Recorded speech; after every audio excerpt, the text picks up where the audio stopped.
প্রশ্ন হচ্ছে, রজত বাড়ি থেকে বেরিয়ে সোজা দক্ষিণ দিকে 50 মিটার হাঁটলো। Suppose suppose suppose just imagine করো যে এটা হচ্ছে নর্থ পোল, এটা সাউথ পোল, এটা হচ্ছে ইস্ট, এটা হচ্ছে ওয়েস্ট।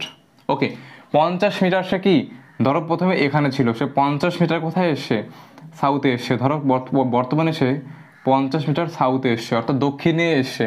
তাহলে সে কোন দিকে মুখ করে দাঁড়িয়ে আছে, দক্ষিণ দিকে। আচ্ছা, তারপর সে ডান দিকে ঘুরলো। আচ্ছা দেখো, ডান দিকে ঘুরলো অর্থাৎ ধরো সে দক্ষিণ দিকে দাঁড়িয়ে ছিল, তাহলে দক্ষিণের বাঁ দিকে কি থাকবে, পূর্ব, আর ডান দিকে পশ্চিম।